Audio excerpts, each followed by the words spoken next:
Aesthetic virtuoso can be an unconventional thing. No sooner have you begun an undertaking than another splendid thought enters your head and you go to that. Leonardo da Vinci was celebrated for his manifestations in his day, yet he was additionally scandalous among his supporters for his powerlessness to convey unguaranteed works of art. One of his proposed craftsmanships was the biggest equestrian sculpture on the planet, yet it never got past an Earth model. A few craftsmen anyway started to make molds, yet, for reasons unknown, have left them incomplete. Here are 10 of the most astounding, whenever prematurely ended, to forms actually half-made.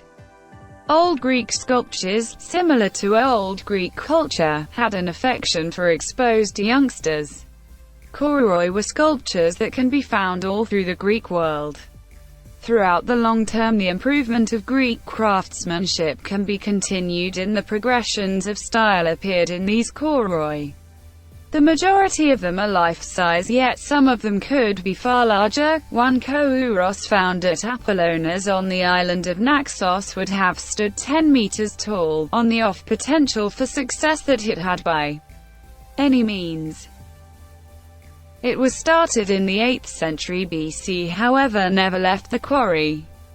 This fantastic sculpture likewise leaves from the ordinary type of kouroi by demonstrating a more established man with a facial hair. A few archaeologists figure this model would have been a divine being, conceivably Apollo or Dionysus. Why the sculpture was surrendered by its makers is obscure. Some believe that the breaks in it were the explanation, it was left there. Others believe that they understood it would be too substantial to even consider moving to its last site. Michelangelo was a more youthful contemporary of Leonardo, and both were rivals competing to make the most great works of their time. At the point when Leonardo taunted Michelangelo, he thus got back to Leonardo, battled, saying, "Horse modeler that you are, who, incapable to project a sculpture in bronze, had to surrender the endeavor in disgrace." But Michelangelo, as we will see, another craftsman who left fine arts incomplete. Italy in the hour of Michelangelo was divided into many fighting states. After an attack, the Pope set a severe lead representative over the city of Florence who directed Michelangelo to make a sculpture. At the point when another duke assumed control over the city, the figure was deserted and Michelangelo left the scene. He left the work so incomplete that even the subject of the sculpture is discussed.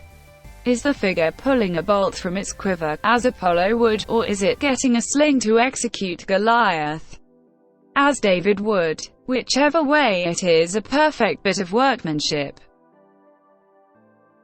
Michelangelo was popular for his non finito style.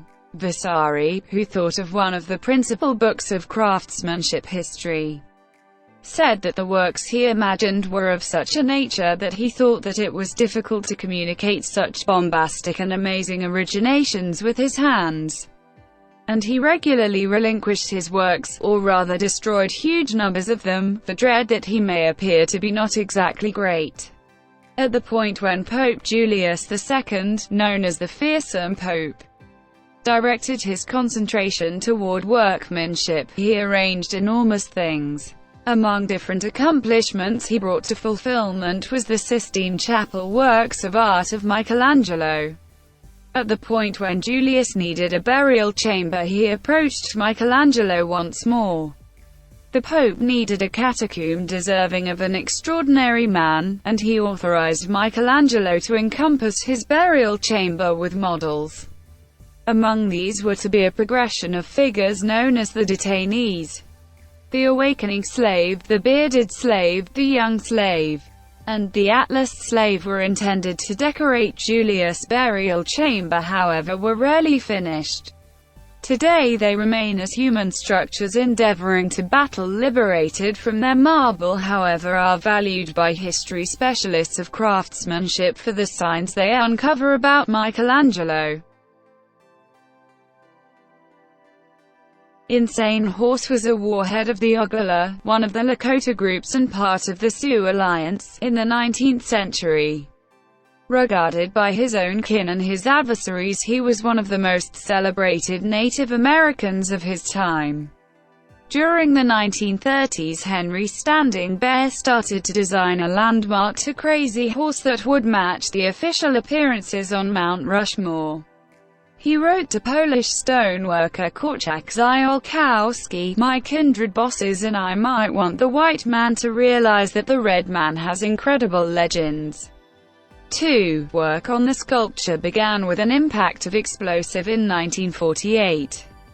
In the mediating years, a large number of huge loads of rock have been eliminated from the site of the figure rises up out of the mountain.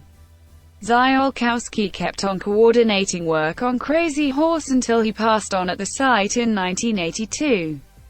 Work proceeds right now, yet nobody can say without a doubt when the landmark will be complete. When the sculpture is finished, it will stand 172 meters, 563 feet. Tall. Creation is the second biggest sculpture on the planet.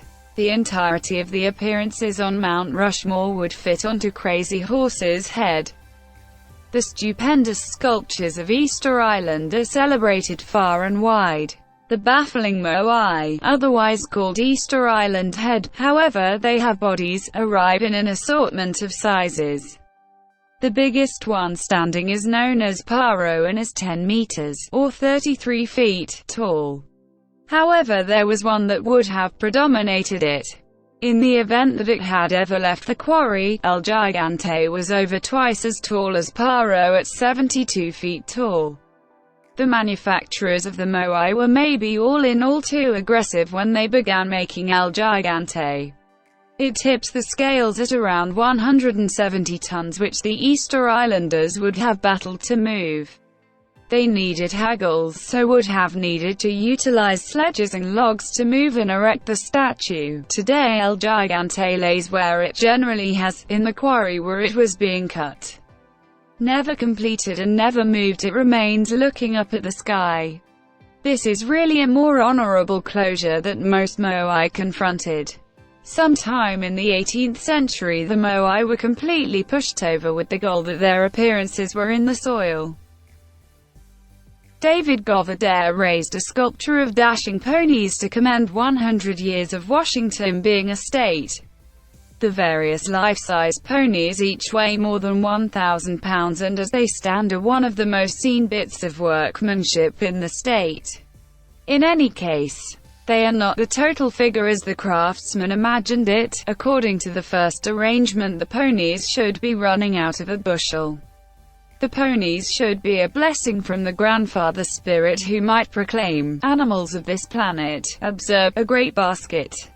I send this bin, bearing the endowment of life, to all edges of the universe. Presently, take these horses, I am cutting them free. They will rouse a feeling of choice. They will be an ally for work and play on this planet." Unfortunately, reserves ran out some time before the multifaceted crate could be finished. The bin would have been brightened by nearby craftsmen to show scenes of individuals and nature. The craftsman has not yet surrendered. As of late, he wanted to raise $1 million to finish his figure. Any notice of the set of experiences among Turkey and Armenia will undoubtedly raise a ruckus. There is by all accounts bountiful proof that Turkish Ottoman powers somewhere in the range of 1914 and 1923 constrained Armenians out of their domain. Questioned figures put the loss of life at around 1.5 million. The Turkish government firmly denies any bad behavior, yet many allude to this period as the Armenian genocide. It is against this foundation that Naif Alabaylu, city hall leader of a Turkish town, chosen to fabricate a landmark that would assist with mending the injuries of those occasions. The monument to humanity shows two figures confronting one another and would have stood 100 feet tall. Opposition was prompt and some idea having one figure bowing its head to the next indicated that Turkey was here and there mindful.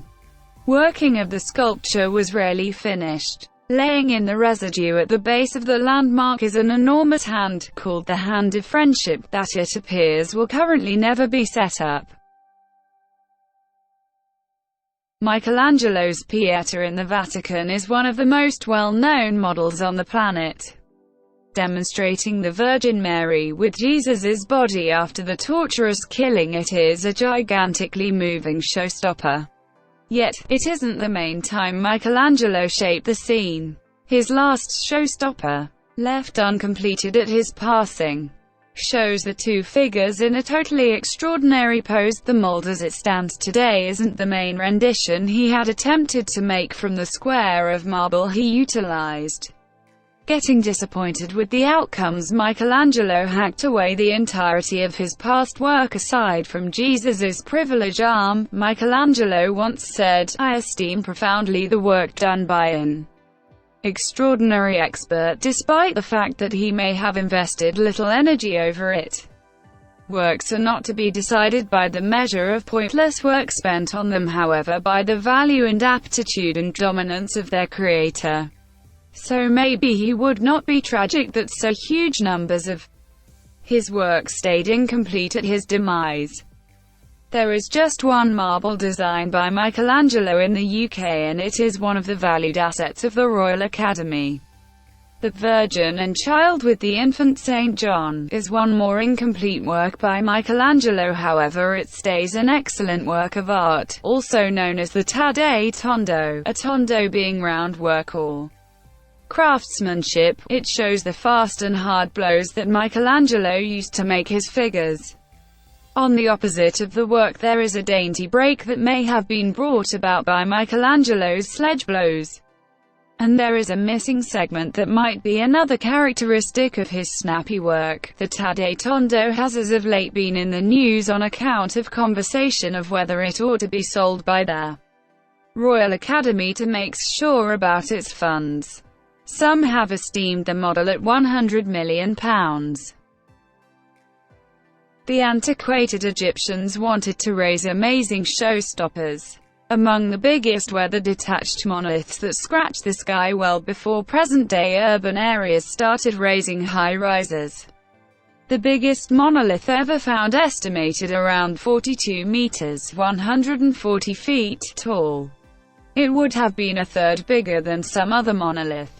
Sadly for the Egyptians who were making it, the monolith cracked while it was being cut from the rock. The pillar was dispatched by the disputable female pharaoh Hatshepsut around 3,500 years back. It was as the monolith was being cut from the bedrock that the breaks started to show up. What was a horrible result for the Egyptians was blessed for archaeologists, as it uncovers how they were made. Hollows cut into the stone show the focuses where the experts pounded dry wooden wedges into them. The wedges were then absorbed water that made them grow. The weight of the wood on the stone constrained it to break.